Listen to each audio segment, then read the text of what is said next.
Hello, my dear to family, and welcome back to my YouTube channel. My name is Varun Bajpayee, and I am a mathematics mentor.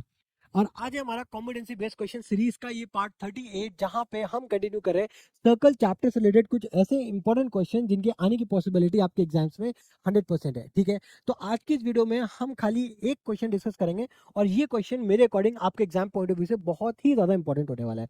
ठीक है, अब अगर आप question को देखो तो क्या गिवन है, हमें एक ट्राइंगल गिवन है। ठीक है, इस ट्राइंगल का हमें एरिया गिवन है 84 सेंटीमीटर स्क्वायर और इस सर्कल की जो रेडियस है, इस सर्कल की जो रेडियस है वो भी हमको गिवन है 4 सेंटीमीटर। ठीक है, मैं पढ़ नहीं रहा हूँ, मैंने आपको बस एक्सट्रैक्ट आपको बता रहा हूँ कि इस क्वेश्चन में क्या क्या गिवन है। देन उसके बाद आपको एपी और बीपी गिवन है 6 सेंटीमीटर एंड 8 सेंटीमीटर।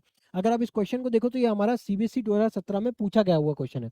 ठीक है, तो देखो अब हमें निकालना क्या है, हमें बेसिकली यहाँ पे क्या क्या निकालना है, एसी की पूरी लेंथ फाइंड करनी है, इस एसी की लेंथ फाइंड करनी है।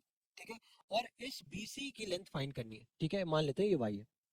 ठीक है, इस एक्स और वाई की वैल्यूज हमें फाइंड करनी है। तो किस तरीके से फाइंड करोगे डियर, अब वो देखो, अब हम लोग वो डिस्कस करने जा रहे हैं। ठीक है, तो अगर आप देखो तो बी हमारा क्या है, एक एक्सटर्नल पॉइंट है। ठीक है, तो अगर बी एक एक्सटर्नल पॉइंट है तो क्या मैं बोल सकता हूँ that BP equals to B Q हो जाएगा। ठीक है, यहाँ पे अगेन मैं वही स्टेटमेंट लिखूंगा, tangents drawn from external point, drawn from external point, from external point of a circle, of a circle are equal. ठीक है, ये दोनों इक्वल हो जाएंगे। उसी सेम तरीके से ये जो एपी है आपका, ठीक है, ये बराबर किसके हो जाएगा, ए आर के बराबर हो जाएगा। करेक्ट है। देखो अब यहाँ पे बीपी और बीक्यू बराबर है, यानी कि ये दोनों किसके बराबर हो जाएंगे फर्दर, मुझे ना आई थिंक इसको बीपी बराबर बीक्यू जो लिख रहा हूँ ना, इसको यहाँ से लिखना चाहिए, बीपी बराबर में बीक्यू और दोनों कितने हो जाएंगे, 6 सेंटीमीटर हो जाएगा। उसी तरीके से जो एपी है और ये जो ए आर है, ठीक है, ये दोनों कितने के हो जाएंगे, 6 सेंटीमीटर हो जाएगा। ये चीज आ रही है ना समझ में। देखो अब एक काम करते हैं, देखो इसको पूरे को एक्स नहीं मानते हैं, एक काम ये करते हैं, अदरवाइज थोड़ा सा कॉम्प्लिकेटेड हो जाएगा क्वेश्चन। अब आपका ये जो ए आर है ये ऑलरेडी गिवन है, ये ए आर है, ये ऑलरेडी हम लोगों ने फाइंड कर लिया है कि ये 6 सेंटीमीटर है। करेक्ट है, तो मान लेते हैं कि जो आर सी है ये हमारा एक्स है, ये जो आर सी है कितना है, हमारा एक्स है। ठीक है, ध्यान से समझना दिया। ठीक है, अब ये जो बी क्यू है ये ऑलरेडी आपने 8 निकाल दिया है, तो ये जो क्यू सी है इसको मैं वाई मान लेता हूँ, ना कि बजाय पी बीसी पूरे को वाई मानने के से अच्छा है मैंने क्यूसी को वाई मान लिया। तो क्वेश्चन में थोड़ा सा ना हम इजी हो जाएगा, हमें फाइंड करना, एक्स और वाई को फाइंड करेंगे, देन एक्स में से 6 ऐड कर देंगे, वाई में से 8 ऐड कर देंगे, सिंपल हमारे पास आंसर आ जाएगा। ठीक है, अब अगर ये चीज आपको समझ में आ गई है then we are good to go. अब क्या हमें करना है, अब यहाँ पे क्या करना है, अब यहाँ पे हमको गिवन है डियर एरिया, क्या गिवन है, एरिया। और अगर आप इन डॉटेड लाइंस को देखोगे ना डियर, ठीक है, इन डॉटेड लाइंस को अगर आप देखोगे तो अगर आप ये देखो, बेसिकली ये बी ए क्या है, एक टैंजेंट है, और ये ओपी क्या है, रेडियस है ना, और radius is always perpendicular to the tangent, है ना। उसी तरीके से ये ओक्यू जो है ये भी बीसी पे परपेंडिकुलर है। सिमिलरली ये जो ओ आर है ये एसी पे परपेंडिकुलर है। करेक्ट है ना, इतनी बात आ रही समझ में। अब अगर ये परपेंडिकुलर है, ठीक है, तो क्या मैं यहाँ पे एरिया ऑफ ट्राइंगल का फॉर्मूला लगा सकता हूँ क्या। अब अगर यहाँ पे ध्यान से समझना, ठीक है, मैं बोल रहा हूँ एरिया, मैं बोल रहा हूँ area of triangle, area of triangle पूरा ए बी सी, क्या मैं इसको ब्रेक डाउन करके ये लिख सकता हूँ, area of triangle A O B, area of triangle A O B plus area of triangle B O C plus area of triangle B O C plus area of triangle C O A. लिख सकता हूँ कि नहीं, लिख सकता हूँ ना, area of triangle C O A, क्या लिख दूंगा, सी ओ ए। ठीक है, इतना लिख दिया। भाई अगर ध्यान से देखो, अगर इन तीनों ट्राइंगल्स को अगर आप जोड़ोगे तो ओवरऑल आपको एबीसी का ही तो एरिया मिलेगा। करेक्ट है ना। अब एरिया ऑफ ट्राइंगल एबीसी हमको ऑलरेडी गिवन है 84 सेंटीमीटर। करेक्ट है, तो यहाँ पे मैं 84 लिख दे रहा हूँ, equals to area of triangle A O B क्या होता है, half into base into height, half. अब यहाँ पे बेस क्या हो जाएगा, बेस हमारा ए बी होगा। अगर आप चाहो तो यहाँ पे इसको पहले इन टर्म्स ऑफ उसकी जो लेंथ है यहाँ पे ए बी इंटू ओपी इस तरीके से लिख सकते हो, तो उसके बाद आप वैल्यूज को सब्स्टिट्यूट करना। सब्जेक्टिव में कर रहे हो देन ये मैं यही सजेस्ट करूंगा कि पहले आप इनको लिखना, देन उसके बाद आप वैल्यूज को पुटअप करना। ठीक है, अब मेरे पास इतनी जगह नहीं है, देन तो जैसे मैं डायरेक्टली वैल्यूज को पुटअप करूँ। ठीक है, तो देखो यहाँ पे बेस क्या हो जाएगा, 8 प्लस 6 कितना हो जाएगा डियर, 14। तो यहाँ पे बेस की वैल्यू क्या मैं यहाँ पे 14 रख सकता हूँ, इनटू हाइट क्या हो जाएगा, हाइट क्या है यहाँ पे रेडियस है, ओपी क्या एक रेडियस है, रेडियस हमको ऑलरेडी गिवन है 4।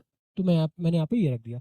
उसके बाद अगर आप BOC की बात करो, BOC, अब ये तो आपका 8 है, y की वैल्यू हमें पता नहीं है।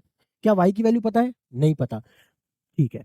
बट अगर आप इसमें ध्यान से समझो, इसको ध्यान से अगर आप समझो, तो क्या मैं यहाँ पे ये बोल सकता हूँ कि y और x बराबर हैं दोनों? भाई y और x दोनों बराबर है कि नहीं है? ये y और x दोनों आपस में बराबर हैं, तो या तो आप x लिखो या तो आप y लिखो, कोई फर्क पड़ना नहीं, ठीक है। तो instead of assuming two variables, ठीक है, मैंने यहाँ पे एक ही वेरिएबल मान लिया, मान लेता हूँ मैं इसको y मान लेता हूँ, ठीक है। इसको मैं क्या एज्यूम कर रहा हूँ? y ही एज्यूम कर लेता हूँ, ठीक है। तो ये हमारा y हो गया, ठीक है। चलो अब अगर ये बात आ गई समझ में, देन वी आर ओके। अब नाउ अब इसको क्या करेंगे, ये हमारा क्या है, ये बेस है ना, तो यहाँ पे हो गया 8 प्लस वाई, तो half multiply by 8 plus y, ठीक है, ब्रैकेट में ले लिया, मल्टीप्लाई किससे करोगे? परपेंडिकुलर डिस्टेंस है, राइट, जो कि हाइट है, ओक्यू, ओक्यू की वैल्यू कितनी गिवन है? Again 4 plus half times base क्या हो जाएगा डियर, यहाँ पे 6 प्लस वाई, ये हो जाएगा 6 plus y, bracket close, multiply by again 4। अब ये देखो 2 2 जा 4, ठीक है, यहाँ पे 2 2 जा 4, यहाँ पे भी 2 2 जा 4, ठीक है। तो बचा क्या देखो 84। अब यहाँ पे भी 2 है, वहां पे भी 2, वहां पे भी 2 है, तो क्या करो, यहाँ पे ना 2 को कॉमन कर लो, क्या बचा यहाँ पे 14 plus 8 plus y plus of 6 plus y, ठीक है। अब ये 2 इधर आ जाएगा, ठीक है, तो यहाँ पे क्या बन जाएगा आपका 42 बराबर में, ठीक है। यहाँ पे क्या हो जाएगा 14 प्लस 8 प्लस 6, ठीक है, 14 प्लस 8 प्लस 6, तो ये आपका 8 प्लस 6 कितना हो जाएगा? 8 प्लस 6 आपका 14 हो गया, 14 प्लस 14 कितना हो गया dear? 28, 28 plus of 2y, Y plus Y क्या हो जाएगा? 2y हो जाएगा। अब 28 को अगर आप इस तरफ लेकर के आओगे तो ये क्या हो जाएगा 42 माइनस ऑफ 28 बराबर में 2y, हो गया कि नहीं? अब देखो 12 में से 8 को घटाओ कितना बचेगा? 12 में से अगर आप 8 को घटाओगे कितना बचेगा डियर? 4, और 3 में से 2 को घटाओगे 1, तो यानी कि 2y बराबर में 14, यानी कि y की वैल्यू कितनी आ जाएगी? 7 सेंटीमीटर्स। y की वैल्यू कितनी आ जाएगी? 7 सेंटीमीटर्स, ठीक है ना। y की वैल्यू कितनी आ गई? 7 सेंटीमीटर्स आ गई। अब अगर y की वैल्यू 7 सेंटीमीटर आ गई है, तो हमको क्या पूछा गया था? हमको y की वैल्यू नहीं निकालनी थी डियर, हमको निकालनी थी AC की वैल्यू और BC की वैल्यू। AC और BC पूरी की वैल्यू निकालनी थी। अब AC जो है वो किसके बराबर है? वो आपका 6 प्लस वाई के बराबर, ठीक है, यानी कि 6 प्लस 7 जो कि कितना हो जाएगा? जो कि कितना हो जाएगा? 13 सेंटीमीटर। अब उसी तरीके से अगर मैं BC की बात करूं, वो क्या हो जाएगा डियर? वो हो जाएगा 8 प्लस वाई, 8 प्लस वाई यानी कि 8 प्लस ऑफ 7, ठीक है। तो यहाँ पे ये कितना हो जाएगा? 15 सेंटीमीटर। तो आई होप ये क्वेश्चन भी आपको बहुत अच्छे तरीके से समझ में आ गया होगा, ठीक है।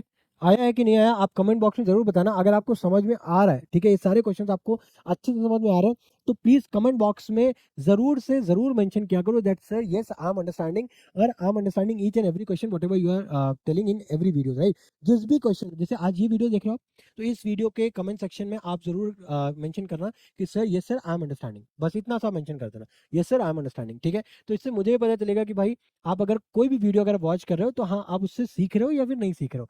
5 कितना मिनट लगता है भाई टाइप करने में? एक मैसेज को टाइप करने में कितना मिनट लगता है? हार्डली 1 सेकंड या 2 सेकंड लगता होगा, ठीक है। तो भाई इतना तो आप एफर्ट कर सकते हो ना, तो एटलीस्ट मुझे भी पता चल पाए, मुझे भी मेरा फीडबैक मिल पाए कि मैंने जो वीडियोस में जो भी क्वेश्चन डिस्कस किए हैं, क्या वो आपको समझ में आ रहे हैं या फिर मुझे अभी भी कोई चेंज करने की नीड है। आपके कमेंट सेक्शन से ही मुझे पता चलेगा, ठीक है। तो बी रिस्पॉन्सिव, ठीक है, कमेंट सेक्शन में जरूर कमेंट करना, ठीक है। तो मिलते हैं आपके साथ नेक्स्ट वीडियो में, till then goodbye, thank you.